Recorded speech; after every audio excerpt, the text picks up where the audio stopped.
Agenda-setting financial insight now with our commentary on Reuters Breakingviews. Today's top stories: Portugal can avoid becoming the next Greece with a little help from Europe, and Temasek's move for ICBC shares could put Standard Chartered in play. We'll find out why with Chris Hughes. Morning, Chris. Morning. All right, let's start with Portugal. Neil Unmack argues it can avoid becoming the next Greece. It can avoid forcing losses on private creditors.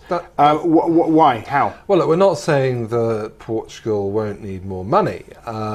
Clearly, it's going to need some extra support from its Eurozone partners, which we think will come next year as needed. But that's a different question to whether we're going to see a restructuring and losses forced on private creditors as we saw in Greece. Now, we actually think that is avoidable. I mean, for a start, Europe has made it quite clear that there will not be another restructuring. Yep. You may take that with a large pinch of salt. And let's face it, the Portuguese government has been doing a pretty good job as well, right? Yeah, and also they're going in the right direction. So you have the political commitment to averting another restructuring.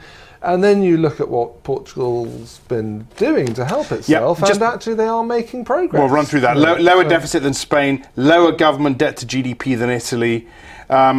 It's moving in the right direction. And they're moving in the right direction. So they are actually, there's a sort of, they're more or less on target.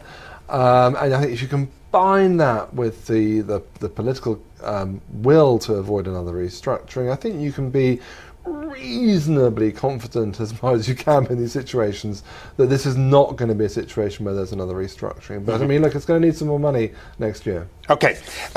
This Temasek Standard Chartered story is an interesting one. So just run us through this. So the Singaporean fund is reshuffling its assets. Why does that mean they're gonna do something with Standard Chartered?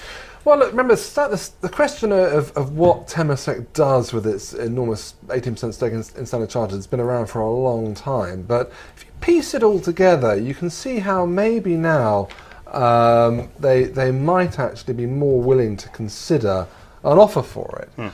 And there's no shortage of potential buyers. Now, there are some obstacles because it'd be a big transaction.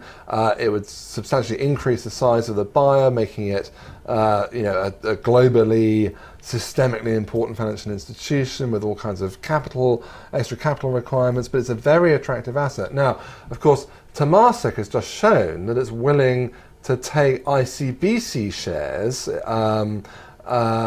as potential payment because it's basically just taken this stake off Goldman. So imagine a situation where ICBC wanted to get hold of Standard Chartered, which it probably would. I mean, it's one of the it's got a similar rating to Standard Chartered. You can see the fit, and you know that Temasek likes its paper. So I think if you add it all together, if you look at the way that Temasek seems to have been willing to countenance Standard Chartered doing deals with with other banks outside Singapore, and the whole general sort of loosening of the relationship there, and then you combine that with the fact that Temasek seems to like ICBC paper. Well, look, if ICBC made an offer denominated in its own shares, why would Temasek say no? Okay, all right. Well, we'll have to wait and see. It's an interesting piece from John Foley. Chris, thanks very much indeed. That's it for now. More agenda-setting insights with our US Breakingviews show every day, 12:30 Eastern, 17:30 GMT. BST, I'm told. I'm Axel Threlfall. This is Reuters.